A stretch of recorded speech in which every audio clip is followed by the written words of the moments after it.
श्रीशैलवंशनिजटातनसिंहसूरेः पादाम्बुजप्रणयिनं तदवाप्तमन्त्रं श्रीमन्नृसिंहगुरुवर्यकृपात्तबोधं श्रीदेवनाथगुरुम् आत्मगुणाढ्यमीडे गुरुभ्यस्तद्गुरुभ्यश्च नमो वाकमधीमहे प्रणीमहे च तत्राद्यौ दम्पती जगताम्पती श्रीमान् वेङ्कटनाथार्यः कवितार्किककेसरी वेदान्ताचार्यवर्यो मे सन्निधत्तां सदा हृदि तस्मै रामानुजार्याय नमः परमयोगिने यश्रुतिस्मृतिसूत्राणाम् अन्तर्ज्वरमशीशमते सम्यन्यायकलापेन महता भारतेन च उपबृंहितवेदाय नमो व्यासाय विष्णवे प्रपद्ये प्रणवाकारं भाष्यं रङ्गमिवापरम्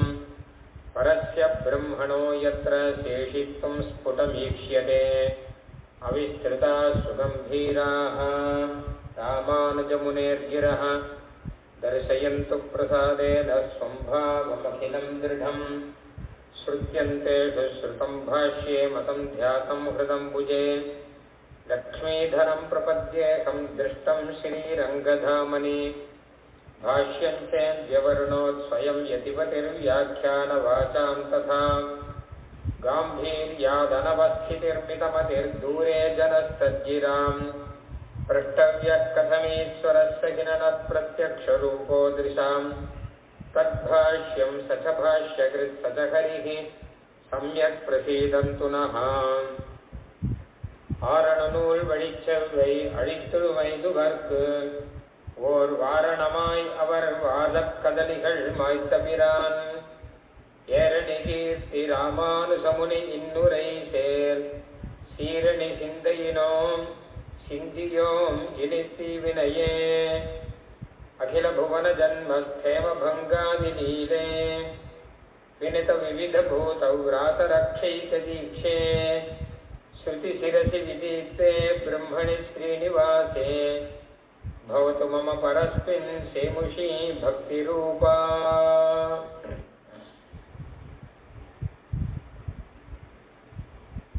ஸ்ரீபாஷ்யத்தை அருளி செய்த எம்பெருமானார் பகவத் ராமானுஜருக்கு ஸ்ரீபாஷ்யக்காரர் அப்படிங்கிற திருநாமம் மிகவும் பிரசித்தம். ஒரு கிரந்தத்தை அருளி செய்தபடியினாலே அந்த கிரந்தத்தை இட்டு அவருக்கு திருநாமம் அமைகிறது அப்படின்னா அந்த கிரந்தமும் சிரேஷ்டம், அவரும் சிரேஷ்டர் அப்படின்னு அர்த்தம். வேற யாருக்கு இந்த மாதிரியான ஒரு பாக்கியம் இருக்கு? நிறைய பேர் நிறைய கிரந்தங்கள் பண்ணியிருக்கிறார்கள். அந்த கிரந்தத்தை வைத்து இந்த கிரந்தத்தை பண்ணவர் இவர் அப்படின்னு யாருக்காவது பெயர் இருக்கா லோகத்துல? இல்ல நம்ம சம்பிரதாயத்திலாம் இருக்கா அப்படின்னு பார்த்தா இல்லை. ஆனால் ஸ்ரீபாஷ்யம் பண்ணபடினாலே இவருக்கு ஸ்ரீபாஷ்யக்காரர் திருநாமம் அப்படின்னா அது எப்படிப்பட்ட கிரந்தமா இருக்கணும், இவர் எப்படிப்பட்டவராக இருக்கணும் என்பது அதிலிருந்து நமக்கு நன்னாக தெரிகிறது. அந்த ஸ்ரீபாஷ்யம் அப்படிங்கிறது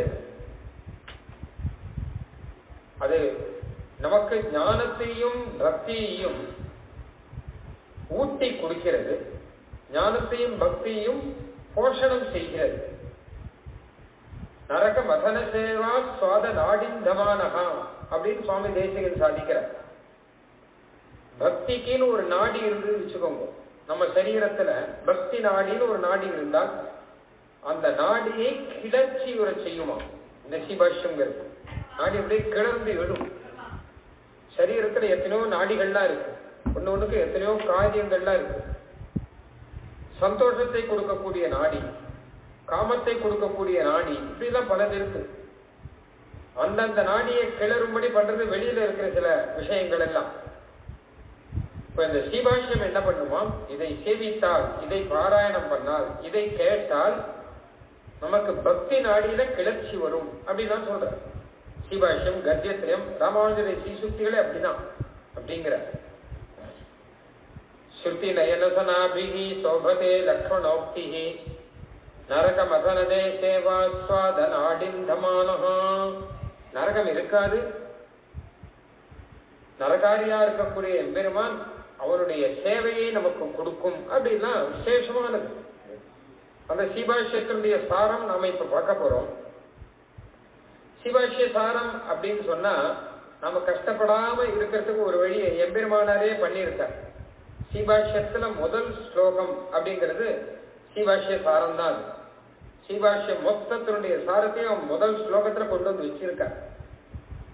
அகில புவன ஜன்ம சேம பங்காதிலீலே, சகல லோகத்தையும் சிருஷ்டி ஸ்திதி ரக்ஷை இது மூணையும் லீலையாக செய்பவன் எம்பெருமான்.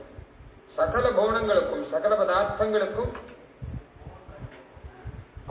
ஆக்குதல், அழித்தல், அழித்தல் இந்த மூணையுமே லீலையாக செய்யக்கூடியவன். வினத விவித பூதௌராத ரக்ஷைக தீட்சே, எம்பெருமானை ஆசிரித்தவர்கள் எந்த ஜீவர்களானாலும் பலவிதமான ஜீவர்கள், அந்த ஜீவர்களை ரட்சிப்பதிலே ஒரே சங்கல்பம் உடையவன் எம்பெருமான் அப்படின்னு ஆரம்ப ஸ்லோகத்தில் இந்த விஷயத்தை சொல்லும் போது, இதெல்லாம் ஸ்ரீபாஷ்யத்துல சொன்ன விஷயம், அதனுடைய சாரத்தை தான் இப்படி சாதிக்கிறார். ஸ்ரீபாஷ்யத்துல 4 அத்தியாயம் வியாசரே பிரிச்சிருக்கார். நேற்றே பார்த்தோம். வியாசருடைய அந்த வேதாந்த சூத்திரம், அதற்கு வியாக்கியானம் தான் ஸ்ரீபாஷ்யம். அந்த வேதாந்த சூத்திரத்துல 4 அத்தியாயமாக பிரிச்சிருக்கார். ஒவ்வொரு அத்தியாயத்திலும் 4 பாதமாக பிரித்திருக்கிறார். ஆக மொத்தம் 4 × 4 16 பாதங்கள். இந்த 16 பாதங்கள்ல மொத்தமாக சேர்த்து சொல்லப்பட்ட விஷயம் என்ன அப்படின்னு கேட்டா, மொத்தமா சேர்த்து சொல்லணும்னா பரபிரம்மம் அப்படின்னு சொல்லலாம். பிரம்மத்தை பத்தி தான் சொல்லியிருக்கார். பிரம்மம் சிவன் நாராயணன் அவனை பத்தி தான் சொல்லியிருக்கார். என்ன சொல்லியிருக்கார் அப்படின்னா 2 விஷயம் சொல்லியிருக்காரா. பாஷ்யக்காரர் சாதிக்கிறார். முதல் விஷயம் என்னன்னு கேட்டா, இந்த பிரம்மமானவர் இருக்காரு, இவர்தான் சகல லோகத்துக்கும் சிருஷ்டியையும் ரட்சணத்தையும் சம்ஹாரத்தையும் லீலையாக செய்யக்கூடியவர் அப்படிங்கிறது. இதுதான் ஸ்ரீபாஷ்யத்திலே முதல் 2 அத்தியாயத்தினுடைய சாரம். அப்படியே ஏன்னா முதல் அத்தியாயத்துக்கு காரணத்துவ அத்தியாயம் அப்படின்னு பெயர். பிரம்மன்தான் காரணம், சகல லோகத்தையும் சிருஷ்டிப்பவர் அவர்தான், ரட்சிப்பவர் அவர்தான், சம்ஹாரம் செய்பவர் அவர்தான், அவர்தான் ஆதி காரணமானவர் அப்படிங்கிறது முதல் அத்தியாயம் சொல்றது. 2வது அத்தியாயத்திலே இந்த ஆதி காரணம் இவர்தான் என்பதை எந்த விதத்தினாலும் எந்த தர்க்கத்தினாலும் எந்த வாதத்தினாலும் எந்த மதத்தினாலும் மறுக்க முடியாது. இது அசைக்க முடியாத ஒரு உண்மை, அபாத்தியத்துவம், பாதிக்கப்பட முடியாதது அப்படிங்கிறத 2வது சொல்ற. ஆக இது 2ஐயும் சேர்த்து ஒரே வரையில எம்பெருமானார் சாதிக்கிறார். சகல லோகத்துக்கும் சிருஷ்டி ஸ்திதி ரட்சையை செய்வார், அலைகளா விளையாட்டுடையான் அப்படின்னு சொன்னார். கம்பன் சொல்றாரு, உலகம் யாவையும் தாமுள்ள ஆக்கலும் நிலை வெளுத்தலும் நீக்கலும் நீங்களா அலைகளா விளையாட்டுடையான். இதை வச்சுதான் சொல்ற. நம்மாழ்வார் சாதிக்கிறார், இன்புறும் இவ்விளையாட்டுடையானை பெற்று ஏதும் அல்லல் இல்லனே அப்படிங்கிற. இதெல்லாம் ஒரு விளையாட்டு எம்பெருமானுக்கு கிரீடையாகவே இந்த லீலையாகவே இந்த சிருஷ்டி ஸ்திதி சம்ஹாரங்களை செய்யக்கூடியவர். இதுதான் முதல் விஷயம். 2வது விஷயம் என்ன கேட்டா, அடுத்த 2 அத்தியாயம் 3வது அத்தியாயம் 4வது அத்தியாயம் அதுல என்ன சொல்றாருன்னா, யார் தன்னை ஆசிரியித்தார்களோ ஆசிரியித்தவருக்கு தன்னுடைய திருவடியை மோட்ச பலனை கொடுக்கக்கூடியவன் எம்பெருமான். வினத விவித பூத விராத ரக்ஷைக தீட்சே. 3வது அத்தியாயத்துக்கு உபாயத்துவ அத்தியாயம் பெயர். அதாவது எம்பெருமானே உபாயம், எம்பெருமானே பலன் கொடுப்பவன், அந்த உபாயத்தை அனுஷ்டானம் பண்ணியவர்களுக்கு பலன் கொடுப்பவன் எம்பெருமான் அப்படிங்கிறது. 4வது அத்தியாயம் பலாத்தியாயம் அப்படின்னு பெயர். பலனாக இருப்பவனும் எம்பெருமான் தான். ஏன்னா அவனைத்தான் நாம் அனுபவிக்க வேணும், அவனுக்கு தான் கைங்கரியம் செய்ய வேணும். சீவைகுண்டத்திலே பிராபியமாக இருக்கக்கூடியவன் எம்பெருமான் தான். அதனால பலனும் அவன்தான், உபாயமும் அவன்தான். ஆக முதல் அத்தியாயத்திலே காரணமாக இருக்கிறவனும் எம்பெருமான் தான். 2வது அத்தியாயத்திலே அவன் காரணம் என்பதை மறுக்க முடியாதபடி வேதத்திலே சொல்லப்பட்ட பெருமையை உடையவன் எம்பெருமான் தான். 3வது அத்தியாயத்திலே உபாயமாக இருக்கக்கூடியவன் எம்பெருமான் தான். 4வது அத்தியாயத்திலே பலனாக இருக்கக்கூடியவன் எம்பெருமான் தான். இப்படி முக்கியமான 4 விஷயங்களை வைத்த அற்புதமான ஒரு சாஸ்திரம். இப்படிப்பட்ட விஷயங்கள் இதெல்லாம் நாம் அவசியம் தெரிந்து கொள்ள வேண்டிய விஷயம் தானே எல்லாம். ஆனா அப்படியே சுருக்கி கொடுத்துருக்காரு பாருங்க. முதல் ஸ்லோகத்துல அகில புவன ஜென்ம சேம பங்காதி நீலே வினத விவித பூதம் ராத ரக்ஷைக தீட்சை. இதுல ஒவ்வொரு பதத்துக்கும் நிறைய அர்த்தம் இருக்கு. வாங்கி வாங்கி அர்த்தம் எழுதியிருக்கார் வியாக்கியானத்தில். எத்தனை விதமான ஜீவர்கள் யார் ஆசிரித்தாலும் அவர்களை ரட்சணம் பண்ணி மோட்சத்துக்கு கூட்டுண்டு போவதே சங்கல்பமா, ஒரே சங்கல்பமாக இருக்கக்கூடியவன் எம்பெருமான். அவனைத்தான் பிரம்மா அப்படின்னு சொல்றது. ஸ்ருதி சிரசி விதீக்தே பிரம்மணி ஸ்ரீனிவாசே, வேதத்திலே சொல்லப்பட்டவன் அவன், அவன்தான் பிரம்மா, அவன்தான் ஸ்ரீனிவாசன். பவத்து மம பரஸ்மின் சேமுஷி பக்தி ரூபா, அந்த சீனிவாசன் இடத்திலே எனக்கு பக்தி இருக்கட்டும் என்பதாக பிரார்த்திக்கிறார் இங்கே ஸ்ரீபாஷ்யக்காரர் முதல் ஸ்லோகத்திலே. அதனாலே இந்த 4 விஷயங்கள் எம்பெருமானே காரணம், எம்பெருமானே மறுக்க முடியாதபடி வேதத்திலே சொல்லப்பட்ட பெருமையுடையவன், எம்பெருமானே உபாயம், எம்பெருமானே உபேயம் பலம்னு 4 விஷயங்கள் இருக்கு. இந்த ஆழ்வார்கள்ல பல இடத்துல சொல்லியிருக்காங்க, எத்தனையோ இடம் பார்க்கலாம். ஒரு உதாரணமா ஒண்ணு சொல்லணும்னா, அண்ட குலத்துக்கு அதிபதியாகி அசுரர் இராக்கதரை இந்த குலத்தை எடுத்து களைந்த இறுதி கேசன் தனக்கு தொண்ட குலத்திலுள்ளீர் வந்து அடிதொழுது 1000 நாமம் சொல்லி பண்டை குலத்தை தவிர்த்து பல்லாண்டு பல்லாயிரத்தான் தென்மினே. பெரியாழ்வார் பாட்டு எல்லாருக்கும் தெரியும். இதுல இந்த 4 வரியில அந்த ஸ்ரீபாஷ்யத்தோட 4 அத்தியாய சாரம் இருக்கு. முதல் வரி அண்ட குலத்துக்கு அதிபதியாகி அப்படின்னா, சகல லோகம் அண்டங்கள்னா பிரம்மாண்டங்கள் என்னென்ன இருக்கோ எல்லாவற்றையும் சிருஷ்டித்து அந்தரியாமியாக இருந்து அதை ரட்சித்து அதற்கு அதிபதியாக, அதற்கு சுவாமியாக, அதை ஆள்பவனாக இருக்கக்கூடியவன் அப்படிங்கிறதா முதல் அத்தியாயம், காரணத்துவம் அப்படிங்கிறது சொல்ற. 2வது, இதை யாரும் மறுக்க முடியாதபடி தடையற்ற பெருமை உடையவன் அப்படிங்கிறத ஆழ்வார் சொல்ற. அசுரர் இராக்கதரை இந்த குலத்தை எடுத்து களைந்த இறுதி கேசன், அசுரர்களை எல்லாம் சம்ஹாரம் பண்ணாங்கிறபடினாலே, விரோதிகளை எல்லாம் ஒழித்தான் என்று சொல்லுகிறபடினாலே, யார் விரோதி வாதம் செய்கிறார்களோ அவர்களெல்லாம் பொடிபடியாக போவார்கள் எம்பெருமானை பற்றி வேதம் சொன்ன வைபவத்தினாலே அப்படிங்கிறது தெரிகிறது. 3வது, எம்பெருமானே உபாயம் அப்படிங்கறத சொல்லணும். அதை தொண்ட குலத்திலுள்ளீர் வந்து அடிதொழுது அப்படின்னு, எம்பெருமானியே நீங்கள் வந்து திருவடி தொழுது நீங்கள் தொண்டர்களாக இருக்க வேணும் அப்படின்னு சொல்ற. 4வது, பண்டை குலத்தை தவிர்த்து அப்படின்னா, முன்னாடி நாம இருந்த குலங்களை எல்லாம் மறந்து ஒரு விதத்திலே பார்த்தோமானால் சம்சாரத்தை தவிர்த்து பல்லாண்டு பல்லாயிரத்தாண்டு என்கிறேன் எம்பெருமானுக்கு பல்லாண்டு கைங்கரியம் பாடிக்கொண்டு செய்திருந்த லோகத்திலே ஆனந்தமாக தெளியுங்கள். செய்திருந்த லோகத்தில் போனால் பாடுவதுதான் முக்கியம். அங்க விண்ணவர்தன் குழாங்குருடன் வேதம் பாடி பன்னுலகில் படியாத இசையால் பாடும் பல்லாண்டே பல்லாண்டும் பாடுவோமே அப்படின்னு தேசியன் சாதிக்கிறார். ஸ்ரீவைகுண்டத்தை போல நீர் என்ன பண்ணுவீர் அப்படின்னு கேட்டார். ஸ்ரீவைகுண்டத்தை போல பல்லாண்டு பாடுவேன். அங்க நித்திய சூரிகள்லாம் சாமகானம் பண்ணி கொண்டிருப்பார்கள். அவர்களோடு கூட கோஷ்டியில கலந்திருந்து நானும் சாமகானம் பண்ணுவேன். அது மட்டுமல்லாமல் ஆழ்வார்கள் கோஷ்டியிலே கலந்து கொண்டு நம்மாழ்வார் பக்கத்துல நிற்பேன். பெரியாழ்வார் பக்கத்துல போய் கை கூப்பிட்டு நிற்பேன். பெரியாழ்வார் பல்லாண்டு பாடும்போது நானும் கூட பாடுவேன். நம்மாழ்வார் பக்கத்துல போய் கை கூப்பிட்டு அடியே நின்று கொண்டிருப்பேன். நம்மாழ்வார் திருவாய்மொழி பாடும்போது நானும் பாடிக்கொண்டிருப்பேன் அப்படின்னு தேசியன் ஆசையோட சொல்றேன். அதனால இது பலன் நமக்கு. இப்படி 4 விஷயம்,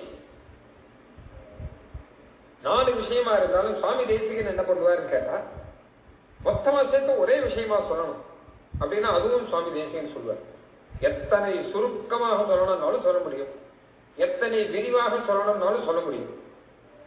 தேசிகனால் மட்டும்தான் முடியும். பரம் பிரம்ம தத்ராபி சிந்தியம்.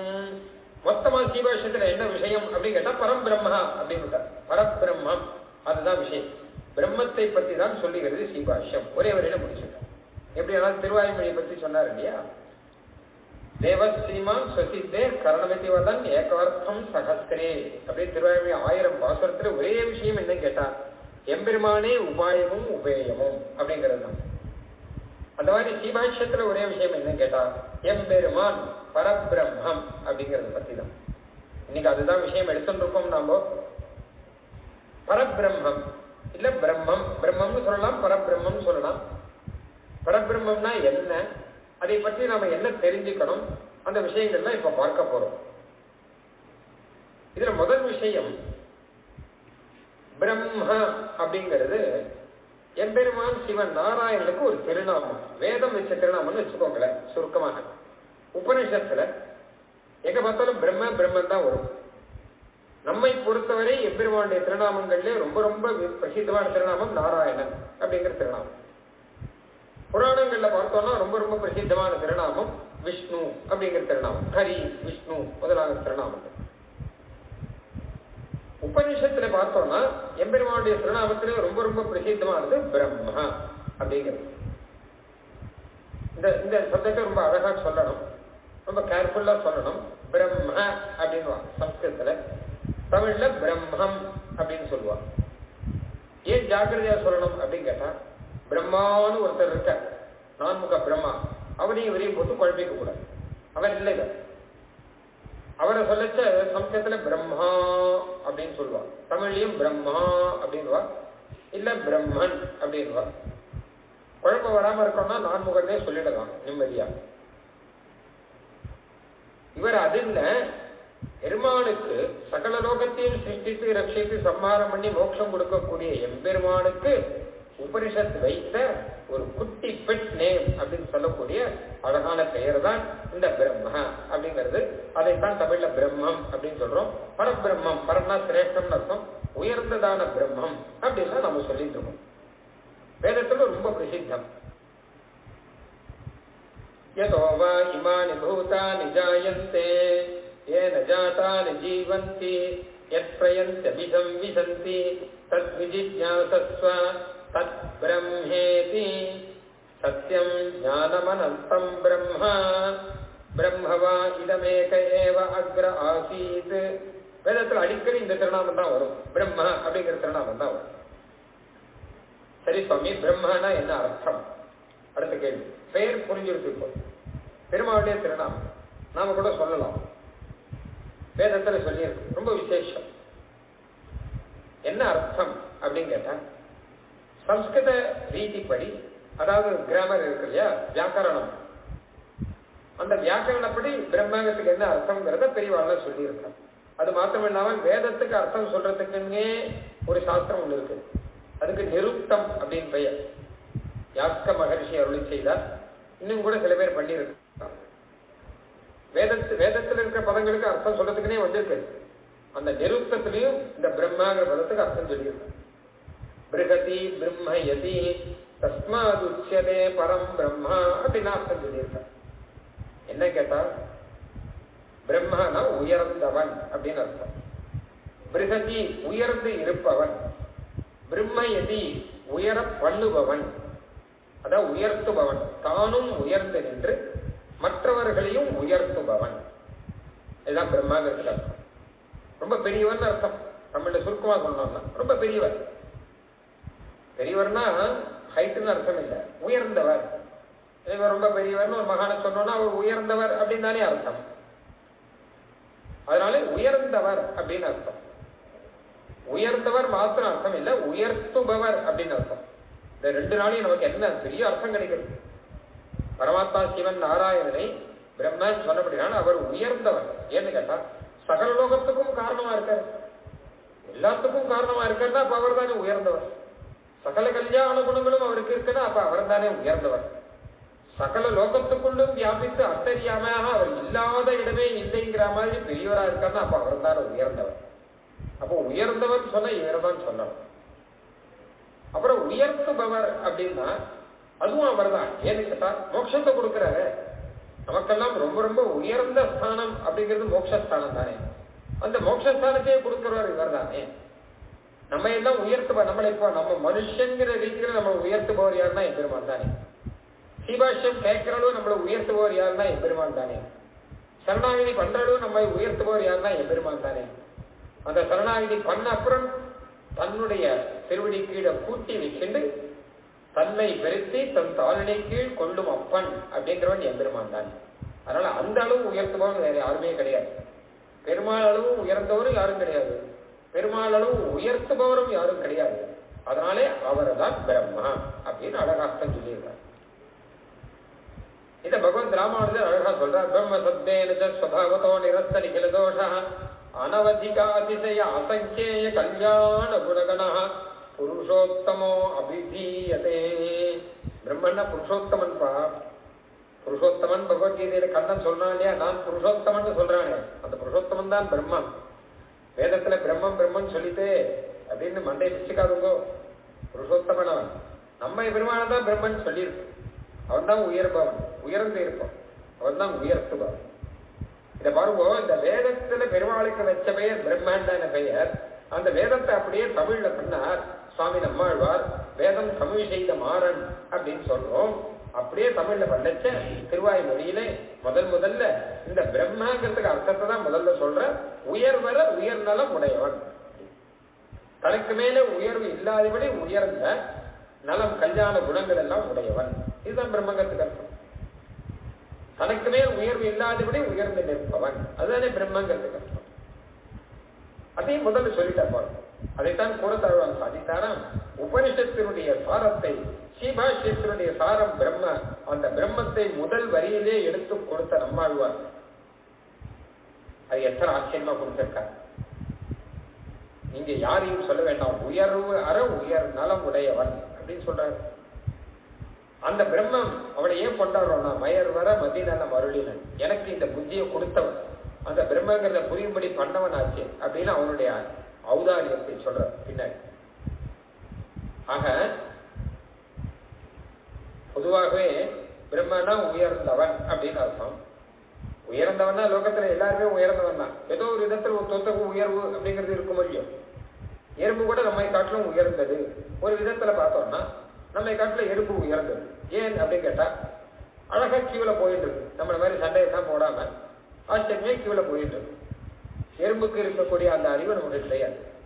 எத்தனை ஆனாலும் வரப்போறது இல்லை.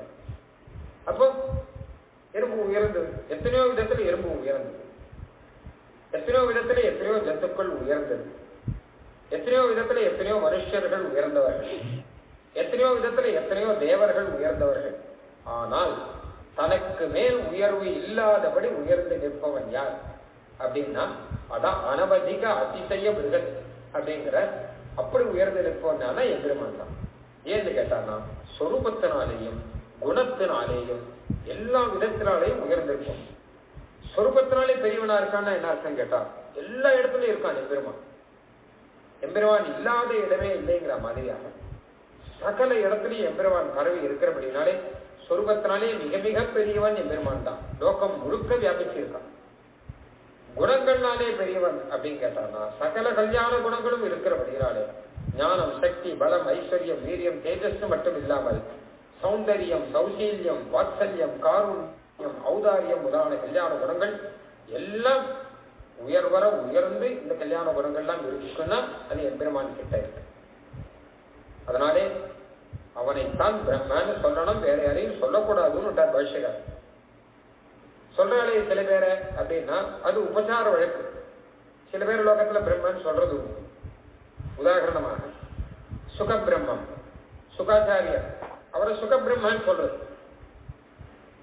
சங்கீத மும்மூர்த்திகளே பிரதானமாக இருக்கக்கூடியவர் தியாகராஜர், அவரை தியாக பிரம்மம் அப்படின்னு சொல்றார். லோகத்துல சுகபிரம்மங்கிறது சாஸ்திரத்திலேயே வழக்கம் உண்டு. வல்ல பிரம்மம் ஏன் சொல்றாங்க, அந்த பரபிரம்மம் எம்பெருமான் இருக்கானே அவருடைய அனுகிரகத்துல இருக்கிறபடினால அவருடைய அனுகிரகத்தை பெற்று இருக்கக்கூடிய ஒரு கௌரவத்தை காண்பிப்பதற்காக பிரம்மன் சொல்றான். உண்மையில பிரம்மன ஒருத்தன் தான், வேற யாரும் கிடையாது. அது நாராயணன் தான். பகவத் சப்தவத், உதாரணமாக ஒரு பகவான் அப்படிங்கிற பெயர் எடுக்க பாஷ்யக்கார், ஸ்ரீ பாஷ்யக்கார் எப்பவுமே சில பெயரெல்லாம் பார்த்தா லோகத்துல நிறைய பேர் என்ன நினைச்சிட்டு இருக்காங்க, அதெல்லாம் ஏதோ பொதுவான பெயர் அப்படின்னு நினைச்சிட்டு இருக்காங்க. உதாரணமா பகவான் அப்படின்னா அது பொதுவான பெயர், யார் பார்த்தாலும் பகவான் சொல்ற. சிவனை பார்த்தா சிவ பகவான் அப்படிங்கிற, யார் பார்த்தாலும் பகவான் பகவான் அப்படின்னு சொல்லிட்டு இருக்காங்க. பிரம்ம அப்படின்னா நிறைய பேரை பிரம்மன்னு சொல்ற. பிரணவம், ஓங்காரம் அப்படின்னா அது எல்லாருக்கும் சொந்தம் அப்படிங்கிற சொல்லிட்டு இருக்காங்க. ஆனா இதெல்லாம் நல்லா ஆராய்ந்து பார்க்கணும். ஆராய்ந்து பார்த்துதான் எம்பெருமானார் சாதிக்கிற பகவான் அப்படிங்கிற சப்தம் இருக்கொல்லையோ அது எம்பெருமானுக்கு மட்டுமே இருக்கக்கூடிய ஒரு திருநாமம். அதனால்தான் அந்த எம்பெருமானை பற்றிய ஒரு புராணத்துக்கு பாகவதம் அப்படின்னு பெயர். ஏன்னா பகவானுடைய புராணம் தானே பாகவதம். மற்றதுக்கெல்லாம் பாகவதம் பெயர் கிடையாது. சிவபுராணம், லிங்க புராணம், பிரம்மாண்ட புராணம் அப்படின்னு பெயர் இருக்கு. ஆனா பகவானை பற்றின புராணம் அது பாகவதம். சிவனுடைய பக்தர்கள் சைவர்கள், ஸ்கந்தனுடைய பக்தர்கள் ஸ்காந்தர்கள், சக்தியினுடைய பக்தர்கள் சாக்தர்கள், கிருஷ்ணனுடைய பக்தர்கள் பாகவதர்கள். காஷ்ணர்கள் சொல்றது இல்லை, பாகவதர்கள். ஏன்னா பகவான் அப்படின்னா கிருஷ்ணன் தான். இது ரொம்ப பிரசித்தமான விஷயம். இது விஷ்ணு புராணத்திலே பராசரர் சாட்சியிருக்கார். பகவான் யாரையுமே சொல்லக்கூடாது, பெருமாள் மட்டும்தான் சொல்லணும், விஷ்ணுவை மட்டும்தான் சொல்லணும், வேற யாரையும் பகவான் சொல்லக்கூடாது, பொருந்தாது. ஏன்னு கேட்டா ஞானம், சக்தி, பலம், ஐஸ்வர்யம், வீரியம், தேஜஸ் இந்த குணங்களுக்கெல்லாம் பகம்னு பெயர். அந்த பகம் யாருக்கு சிறந்திருக்கோ அவர் தான் பகவான் அப்படின்னு நான் சொல்றேன். ஆனா கூட இன்னும் சில பேரை பகவான் சொல்றாளே அப்படின்னா அது உபச்சார வார்த்தை. எப்பவுமே உபச்சார வார்த்தையா நம்ம லோகத்துல நிறைய பேரை நிறைய சொல்றோம். அந்த மாதிரியாக நாரத பகவான், வியாச பகவான், சுவாமி ராமானுஜருக்கே பகவத் ராமானுஜர் அப்படின்னு சொல்லலாம். தேசிகனுக்கே கூட பகவான் விஷ்ணு கண்டாவதாரா சதேதி பகவான் விஷ்ணு கண்டாவதாரா அப்படிதான் சொல்றேன். இதெல்லாம் உபச்சார வார்த்தை. என்ன கேட்டா அந்த பகவானுடைய அனுகிரகம் இவாளுக்கு இருக்குல்ல, அவருடைய அனுகிரக விசேஷம் இவாளுக்கு இருக்கு. அந்த பகவானுடைய சங்கல்பத்தை இவர்கள்லாம் நடத்துகிறார்கள், அதனாலே பகவான். அந்த மாதிரியாக பிரம்ம அப்படின்னு சொன்னா, பரபிரம்ம அப்படின்னு சொன்னால் இந்த நாராயணன் நம்ம எம்பெருமான் அவனை தான் சொல்லும். அந்த பிரம்மத்தை பற்றின சாஸ்திரம் தான் இந்த சாஸ்திரம். அதாதோ பிரம்ம ஜிஞாசா, இந்த சாஸ்திரம் இதுதான். சரி, பிரம்மத்துக்கான லட்சணம் என்னன்னு அடுத்தது. லட்சணம்னா அடையாளம். பிரம்மம்னா எப்படி இருக்கும் சுவாமி? நல்லா கவனிக்கிறோம். தமிழ்ல பிரம்மம் பிரம்மம்னு சொல்றோம், ஏன்னா சம்ஸ்கிருதத்துல பிரம்மன் இருக்கு அப்படின்னாலும் கொஞ்சம் மரியாதையா பிரம்மர் அப்படின்னு சொல்லாம கேட்க வேண்டாம், இப்படிதான் சொல்ற வழக்கம். பிரம்மத்துக்கு அப்படின்னா எம்பெருமானுக்குன்னு அர்த்தம். லட்சணம் என்ன? லட்சணம் ஒண்ணு இருந்தா தானே புரிய வைக்க முடியும். அது ஒரு சின்ன குழந்தை இருக்குன்னு வச்சுக்கோங்க.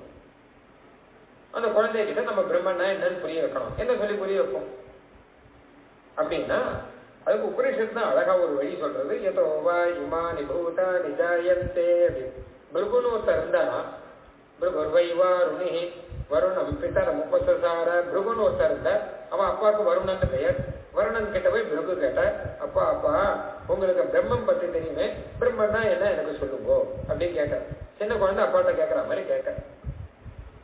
அவரு என்னென்னமோ சொல்லி சொல்லி கடைசியில சொன்ன வார்த்தை தான், அப்பா அந்த பிருகுவை பார்த்து அவரை சொல்ற, யார்கிட்டேந்து இந்த உலகம் உண்டாயிற்றோ, யார்கிட்ட இந்த உலகம் ரட்சிக்கப்படுகிறதோ, யார்கிட்ட இந்த உலகம் சம்ஹார காலத்திலே லயம் அடைகிறதோ அவர் தான் பிரம்மம்.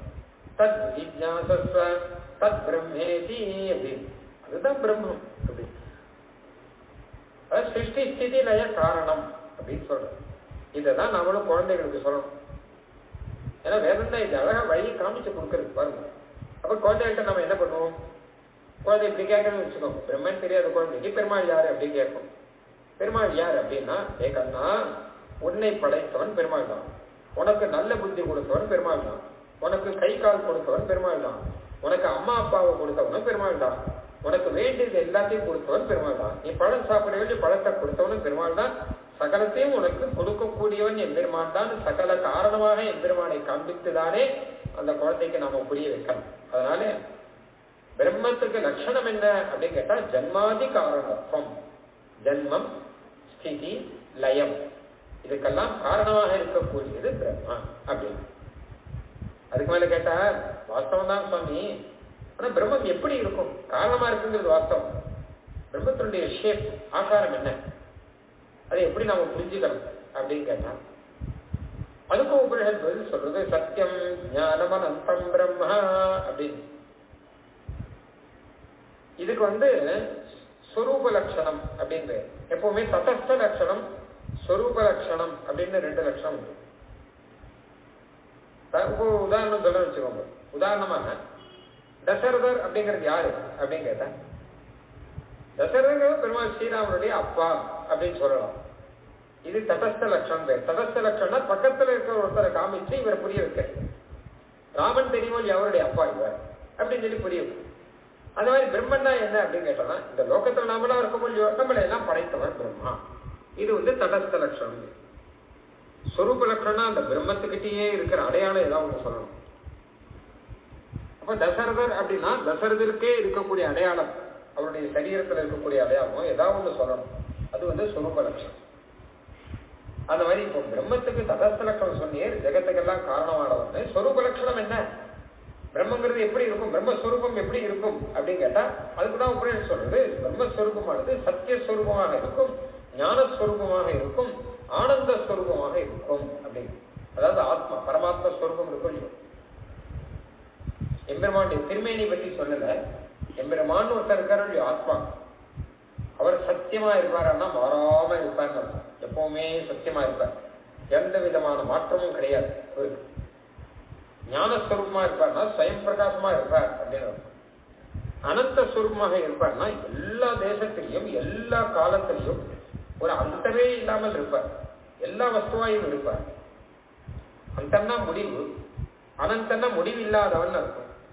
எதுல முடிவில்லை அப்படின்னு கேட்டா காலத்திலையும் முடிவில்லை, தேசத்திலையும் முடிவில்லை. நமக்கெல்லாம் காலத்திலையும் முடிவு உண்டு, தேசத்திலையும் முடிவு உண்டு. ஏன்னா இந்த காலத்துல இருப்போம், இந்த காலத்துல இருக்க மாட்டோம். இந்த இடத்துல இருப்போம், அந்த இடத்துல இருக்க மாட்டோம். இந்த வஸ்துவாக இருப்போம். அதாவது நான் இப்போ மனுஷனாக இருக்கேன் அப்படின்னா மிருகமா இல்லைன்னு அர்த்தம். மனுஷனாக இருப்போம், மிருகமாக இருக்க மாட்டோம். ஆனால் பெருமாள் எப்படின்னு கேட்டா இந்த காலத்துல இருப்பான், இந்த காலத்துல இருக்க மாட்டாங்கிறது கிடையாது, எல்லா காலத்திலையும் இருப்பான். இந்த இடத்துல இருப்பான், இந்த இடத்துல இருக்க மாட்டாங்கிறது கிடையாது, எல்லா இடத்துலையும் இருப்பான். இந்த வஸ்துவாக இருப்பான், இந்த வஸ்துவாக இருக்க மாட்டாங்கிறது கிடையாது, சகல வஸ்துவாகவும் அவனே இருக்கான். அதனாலதான் அனந்தன், அந்தன் கிடையாது. அவனை நீங்கள் ஒரு இடத்திலே வரையறுப்படுத்த முடியாது, ஒரு காலத்திலே வரையறுக்க முடியாது, ஒரு இடத்திலே வரையறுக்க முடியாது, ஒரு பொருளாக அவனை வரையறுக்க முடியாது. சகல காலத்திலையும் சகல தேசத்திலையும் சகல வஸ்துவாகவும் இருக்கக்கூடியவன் எம்பெருமான் அப்படிங்கிறதா அனந்தன், அந்தமில்லாதவன் அப்படிங்கிறது. அதுக்கு மேல சகல கல்யாண குணங்களையும் உடையவன், சகல விபூதிகளையும் உடையவன், எல்லாத்தையும் சேர்த்துக்கணும். அனந்தங்கிறதுக்கு அனந்தார்த்தம் நிறைய அர்த்தம் சொல்லிருக்கான். எந்த விதத்திலுமே அவனுக்கு ஒரு முடிவு அப்படிங்கிறது கிடையாது. குணங்கள்னாலே முடிவு உண்டா அப்படின்னா கிடையாது, பெருமையினாலே முடிவு உண்டானா கிடையாது, ஐஸ்வர்யத்தினாலே முடிவு உண்டா அப்படின்னா கிடையாது. எந்த விதத்திலையும் முடிவு இல்லாதவன் எம்பெருமான், தனக்கு ஓர் முடிவில்லாதவனாக இருக்கக்கூடியவன் அப்படின்னு அர்த்தம். அதனாலே என்ன அர்த்தம் கேட்டான்னா, அந்த பரமாத்மாவுடைய ஆத்மஸ்வரூபம் இருக்கும், அது என்னைக்குமே எந்த மாற்றமுமே இல்லாமல் ஞானஸ்வரூபமாக சகல இடத்திலையும் பரவி எப்பொழுதும் இருந்து கொண்டிருக்கிறது அப்படின்னு அர்த்தம். இதான் சத்திய ஞான மனசம்பரமா. நம்ம கோயில போனா பெருமாளுடைய திருமேனி சேவிக்கிறோம், உள்ள பெருமாளுடைய ஆத்மா பரமாத்மா இருக்காரு, அவர் எப்படி இருப்பாருங்கிறத நமக்கு ஓரளவு புரிய வைக்கிறது. இதை நேரம் கண்ணில் காட்ட முடியாது, அதனால சொல்லி புரிய வைக்கிறேன். இப்ப நமக்கெல்லாம் ஜீவாத்மா தெரியும், நான் அப்படிங்கிறது எப்படி இருக்குன்னு நமக்கு தெரியுமா இல்லையா ஓரளவு. அந்த மாதிரி வச்சு இது ஓரளவு புரிஞ்சிக்க முடியும். இது ரொம்ப முக்கியமானது. உபனிஷத் சொன்ன வாக்கியம் இருக்குல்ல, சத்தியம் ஞானம் அனந்தம் பிரம்மம். இது ரொம்ப முக்கிய. ஆழ்வார்கள்ல அழகா சாதிச்சிருக்கார். திருவங்கி ஆழ்வார் சாதிக்கிறார், நந்தா விளக்கே அளத்தற்கரியாய் நரநாராயணே அப்படின்னு. நந்தா விளக்கே அளத்தற்கு அறியாய். நந்தா அப்படின்னா குறையாதவன், அதாவது சத்தியமாக இருக்கக்கூடியவன், அழியாதவன். விளக்கே அப்படின்னா பிரகாசமாக ஞானஸ்வரூபமாக இருக்கக்கூடியவன். அளத்தற்கு அறியாய்னா அளக்கப்பட முடியாதவன், தேசத்தாலோ காலத்தாலோ சுபாவங்கள்னாலோ வஸ்துவனாலேயோ அளக்கப்பட முடியாதவன் அப்படிங்கிறது ஆனந்தன் அப்படிங்கிறது அர்த்தம். பல ஆழ்வார்கள் பல இடத்துல சொல்லிருக்காங்க. நந்துதலில்லா நற்விளக்காகி அந்தமிடமுத ஆழியாய் நிற்றேன்னு மும்மணி கோவையில தேசியம் சாதிக்கிறார். நந்துதல் இல்லா நல்விளக்காகி ஞானம் இருக்கிறது, அந்தமிழ் அனந்தங்கிறது, அமுத அது ஆனந்தங்கிறது, அமுதங்கிறது, அமுத ஆழியாய் நெற்றின்னு. இப்படியாக சத்தியஞான ஆனந்த ஸ்வரூபமாக எம்பெருமான் இருக்கான் அப்படிங்கிறது அவருடைய ஸ்வரூப லட்சணம் அப்படிங்கிறது. இந்த ஆத்மாவை பற்றி நம்ம ஓரளவு புரிஞ்சுக்கலாம். அதாவது பரமாத்மாங்கிறவர் எல்லா இடத்திலும் இருக்கார் அப்படின்னு இப்ப புரிஞ்சுக்கலாம் வச்சுக்கோங்க. இப்படிப்பட்ட பிரம்மத்தை எம்பெருமானை நான் எப்படி தெரிந்து கொள்ள முடியும்? நேர கண்ணால பார்த்து தெரிஞ்சுக்க முடியாது. பின்ன எப்படிதான் தெரிந்து கொள்ள முடியும் அப்படின்னு கேட்டா சாஸ்திரத்தினாலே தெரிஞ்சுக்கணும். சாஸ்திரம்னா வேதம். வேதாத் சாஸ்திரம் பரம் நாஸ்தி ந தெய்வம் கேசவாத் பரம். சாஸ்திரத்தினாலே தெரிஞ்சுக்கணும், வேற வழியினாலே தெரிந்து கொள்ளவே முடியாது. இப்ப நான் சொல்ற இந்த விஷயங்கள்லாம் இருக்கட்டும், இதுதான் ஸ்ரீபாஷ்யத்துல பெரிய பெரிய விஷயங்கள். சாஸ்திர யோனித்துவம் அப்படிங்கிறது பெரிய விஷயம் ஸ்ரீபாஷ்யத்துல. சாஸ்திரத்தினாலே மட்டும்தான் எம்பெருமானை தெரிந்து கொள்ள முடியும், பரபிரம்மத்தை தெரிந்து கொள்ள முடியும். வேதம் சொல்லி இருக்கு, அதனாலே நம்ம புரிஞ்சுக்கிறோம். சத்தியஸ்வரூபம், ஞானஸ்வரூபம், அனந்தஸ்வரூபம் வேதம் சொல்றது. இல்லாட்டா நமக்கு என்ன தெரிய போகுது? முதல்ல பிரம்மம்னு ஒண்ணு இருக்குங்கிறதே வேதம் சொல்லிதானே நமக்கு தெரியும். அதனால வேதத்தினாலதான் நம்ம தெரிஞ்சுக்கணும். சில பேர் சொல்றா நம்ம ஊகிக்கலாமே, அனுமானம் பண்ணி நமக்கெல்லாம் காரணமா பிரம்மம்னு ஒருத்தர் இருக்கார், அவர் தான் எல்லாத்தையும் சிருஷ்டிச்சா, நமக்கு மேற்பட்ட சக்தின்னு ஒண்ணு இருக்கு அப்படின்னு அனுமானம் பண்ணலாமே கேட்டா, இந்த அனுமானங்கள்லாம் நம்ம அனுமானத்துக்கெல்லாம் அப்பாற்பட்டவன் அவன் எம்பெருமான். அனுமானம் பண்ண முடியாது. அனுமானங்கிறதெல்லாம் அதுக்கெல்லாம் லிமிட் உண்டு. ஓரளவுதான் நம்ம அனுமானம் பண்ண முடியும். சர்வஜனாயும் சர்வசக்தியாயும் சகலேதர விலட்சணாயும் அனந்த கல்யாண குணத்தோடு கூடியனாவும் ஒருத்தர் இருக்கா, நம்ம எப்படி அனுமானம் பண்ண முடியும்? அனுமானம்னா என்ன கேட்டா, நம்ம ஒரு இடத்துல பார்த்த விஷயத்தை இன்னொரு இடத்துல ஊகிச்சுக்கிறோம். நம்ம அங்க பார்த்தோமே அதே மாதிரிதான் இங்கேயும் இருக்கும். பிரம்மத்தை எங்கேயுமே பார்க்கல, அதை எப்படி அனுமானம் பண்ண முடியும்?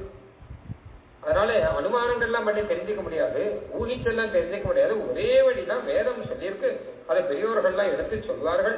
ஆச்சாரியர் மூலமாக வேதம் சொன்ன விஷயம் பரபிரம்ம ஸ்ரீமன் நாராயணன் அப்படிங்கறதை நாம அப்படிதான் தெரிஞ்சுக்கணும், வேற வழி கிடையாது. இதுதான் அந்த வேதத்துக்கும் அந்த பிரம்ம அப்படிங்கிற நாராயணனுக்கும் இருக்கக்கூடிய தொடர்பு. அது ரொம்ப முக்கியம். அது ரொம்ப ரொம்ப ரொம்ப நெருக்கம், ரொம்ப இன்டிமேட்.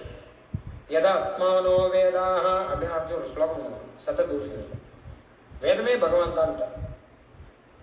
வேதத்தை முதல்ல கொடுத்தவன் யாருன்னா பகவான் தான். பிரம்மாவுக்கு ஆதி காலத்திலே வேதத்தை உபதேசம் பண்ணவர் பகவான் தான். வேதத்துக்கு ஆபத்து வந்த போது மது கைட்டு வாழ்த்து காப்பாற்றி கொடுத்தது யாருன்னா பிரம்மா, பகவான் தான். வேதத்தை காப்பாற்றுவதற்காக ஹயக்ரீவ அவதாரம் எடுத்தது யாருன்னா பகவான் தான். வேதத்தினுடைய அர்த்தமாக பகவத்கீதையை உபதேசித்தவன் யாருன்னா பகவான் தான். மொத்தமே வேதத்துக்கு உரிமையாளன் யாருன்னா பகவான் தான். வேதத்திலே சொல்லப்பட்டவன் யாருன்னா பகவான்.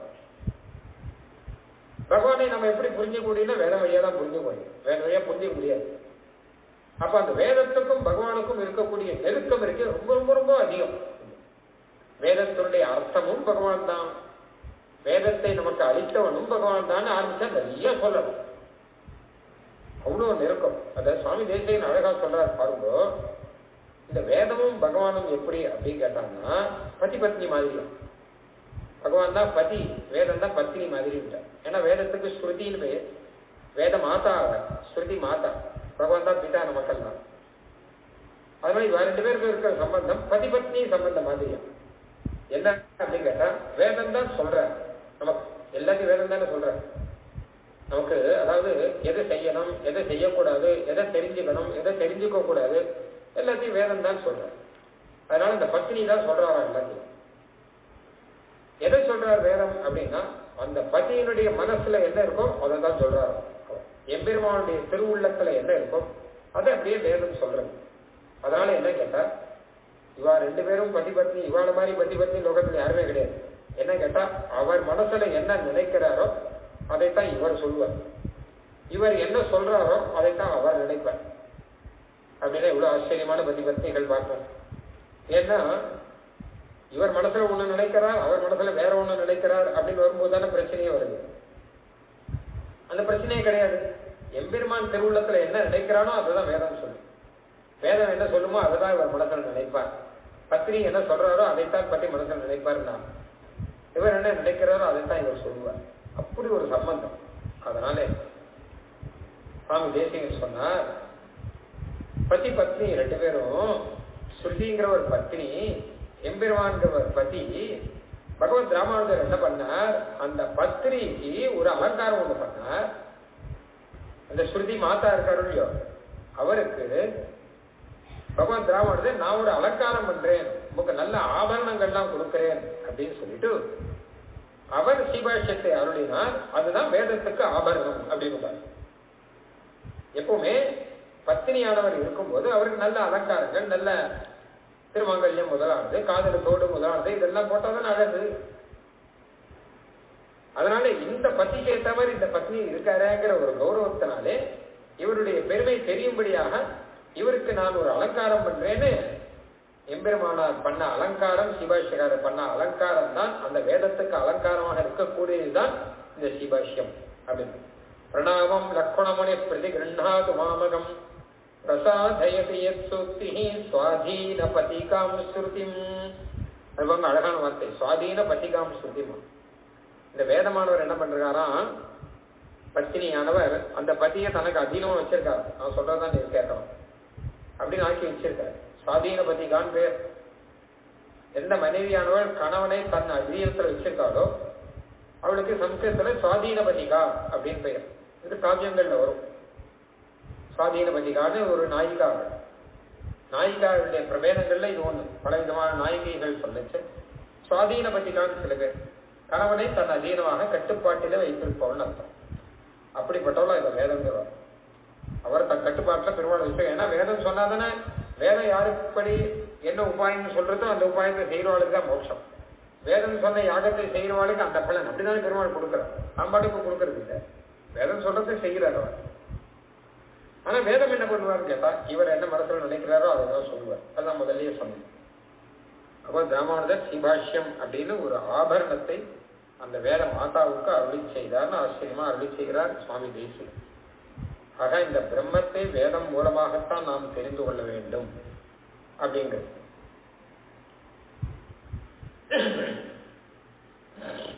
அதுக்கப்புறம் எப்படி வேதம் மூலமாக பிரம்மத்தை தெரிந்து கொள்ளும் போது அவனை பரம புருஷார்த்தமாக தெரிந்து கொள்ள வேணும் அப்படிங்கிறது அடுத்த விஷயமாக சொல்றேன். பரம போக்கியமாக அவனை தெரிந்து கொள்ள வேணும்.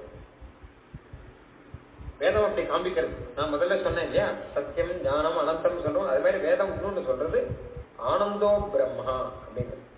பிரம்மன்னா ஆனந்தம், ஆனந்த ஸ்வரூபம் அப்படிங்கிறது. அந்த மாதிரியாக எம்பெருமான் என்பவன் அனுபவிக்க ஏற்றவன். எம்பெருமானோட கூட நாம இருந்தாலே நமக்கு அது பரம ஆனந்தமாக இருக்கும். சம்சார துக்கங்கள் எல்லாம் மொத்தம் போகும். சீவைகுண்டத்தை போனா என்ன அனுபவிப்பாள் சார்? ஒருத்தருக்கு மோட்சம் கிடைச்சிட்டு வச்சுக்கோங்க, ஆனந்தமா இருப்பான். என்ன ஆனந்தம் அப்படின்னு கேட்டா, மோட்சத்துல ஆனந்தம் இருக்குன்னு எல்லாரும் சொல்லிருக்காங்க. எல்லாரும்னா எல்லா மதத்திலையுமே கிட்டத்தட்ட எல்லா மதத்திலையும் மோட்சத்துல ஏதோ ஒரு ஆனந்தம் இருக்கு அப்படின்னு சொல்லியிருக்காங்க. அது என்ன ஆனந்தங்கிறத மொத்தத்துல ஒண்ணு சொல்றேன். அது ஆத்மா ஆனந்தம், தன்னை பற்றின ஆனந்தம் அப்படிலாம் என்னென்னமோ சொல்றேன். இன்னும் சில பேர் இது ஆனந்தங்கள்லாம் ஒண்ணும் இல்லை, துக்கம் இருக்காதுங்கிறது மட்டும்தான். துக்கம் இல்லாட்டா அதுவே ஆனந்தம் நினைச்சுட்டு இருக்கா அப்படின்னா சொன்ன என்னென்னமோ சொல்றேன். ஆனா உபநிஷத்து என்ன சொல்றது அப்படின்னு கேட்டா, ஆனந்தம் அப்படின்னாலே பெருமாள் தான், பிரம்மன் தான் ஆனந்தம். அந்த பிரம்மத்தை அடைந்தால் நீயும் ஆனந்தமா இருக்கலாம். ஆனந்த கையில வந்துட்டு உனக்கும் ஆனந்தம் தானே. ரசோ வைசக ரசகேவானந்தி பவதி. அவன் ரசமாக இருக்கக்கூடியவன். அந்த ரசம் உனக்கு கிடைச்சதுன்னா நீ ஆனந்தியா இருக்கலாம், நீ ஆனந்தத்தோட இருக்கலாம் அப்படின்னு வேதம் எடுத்து காமிக்கிறது. அதனால என் பெருமாளை பற்றி தெரிந்து கொள்ளும் போது அவன் புருஷார்த்தம். அவன் புருஷார்த்தம்னு நம்மள ஆசைப்படும்.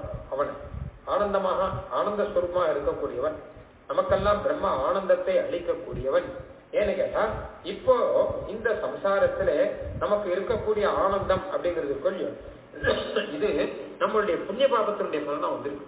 நமக்கு நம்ம புண்ணியம் பண்ணா அதுக்கேற்ற மாதிரி ஆனந்தங்கள்லாம் வரும். இல்லாட்டா சில சமயம் ஆனந்தமே துக்கமா மாறிடும். அப்படிலாம் உண்டு. சில சமயம் ஆனந்தமே துக்கமாக மாறிடும். எப்போ அப்படின்னு கேட்டா, ஒருத்தனுக்கு 10,000 ரூபாய் கிடைச்சுன்னு வச்சுக்கோங்க, அவன் ஆனந்தப்படணும்.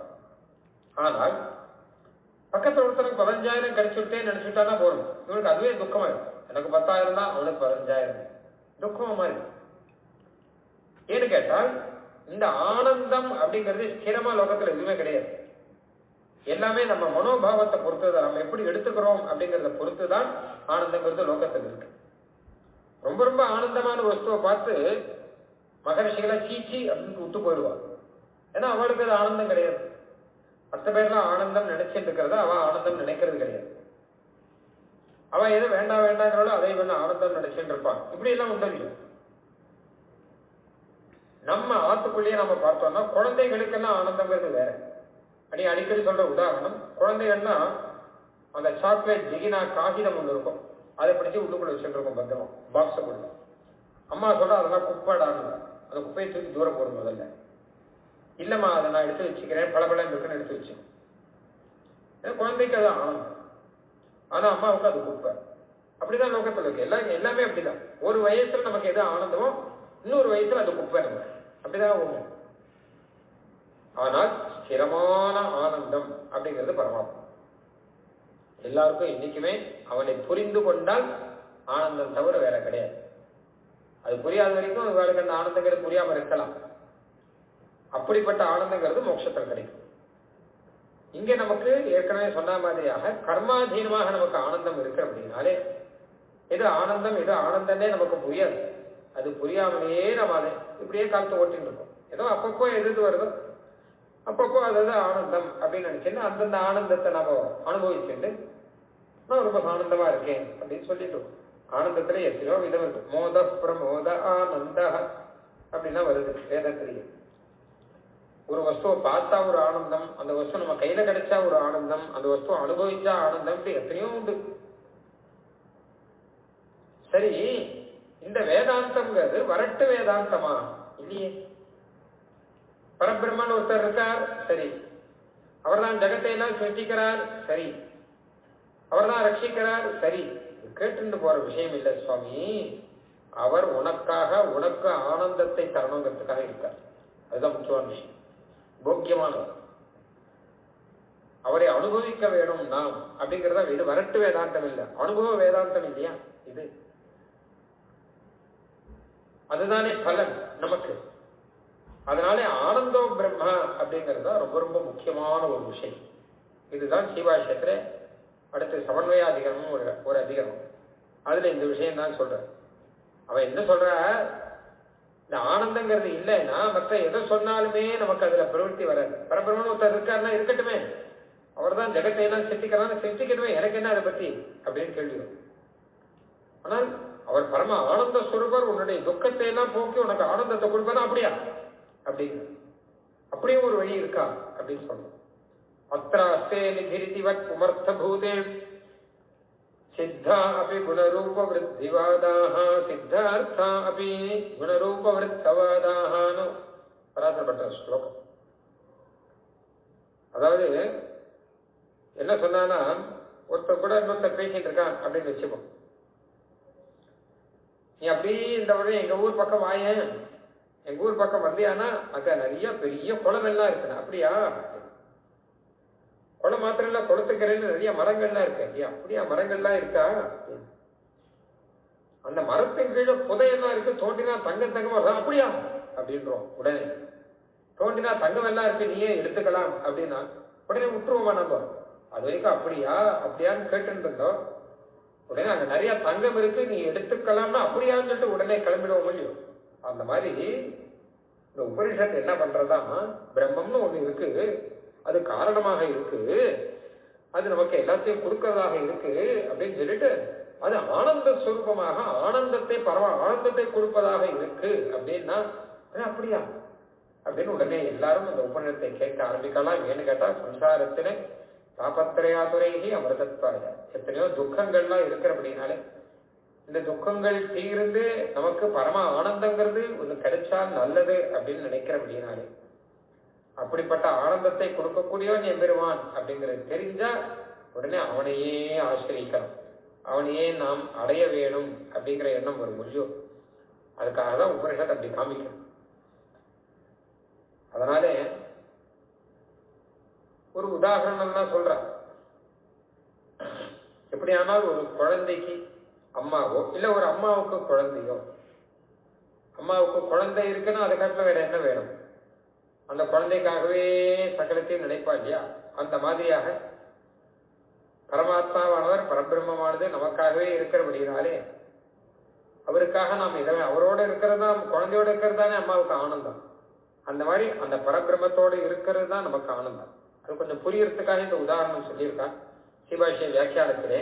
அதாவது என்ன கேட்டா, ஒரு அம்மாவுக்கு ஆனந்தம் என்ன அப்படின்னு கேட்டா, ஒரு தாய் இருக்கான்னு வச்சுக்கோங்க, வெளியில போய் எத்தனையோ வேடிக்கைகள்லாம் பார்க்கலாம், இல்ல இன்னும் நிறைய பேர்கிட்ட நிறைய ஓயாம பேசிட்டு இருக்கலாம், இல்ல இன்னும் நிறைய கலிகள்லாம் பண்ணி சாப்பிடலாம். இதெல்லாம் சாதாரணமான ஒரு ஆணுக்கோ சாதாரணமான ஒரு பெண்ணுக்கோ இதெல்லாம் இருக்கும். ஆனா ஒரு தாய் அப்படின்னு அந்த தாய்க்கு ஆனந்தம் என்ன கேட்டா, குழந்தையோட இருக்கிறது தான் ஆனந்தம். குழந்தை விட்டு பிரிஞ்சிருந்தா அதுதான் துக்கம் இல்லையா? அந்த மாதிரிதான் நமக்கு எம்பெருமானோடு சேர்ந்து இருந்தால் ஆனந்தம். நமக்கு எம்பெருமானுக்கும் இருக்கக்கூடிய உறவை நம்ம அந்த மாதிரி வச்சுக்கணும்.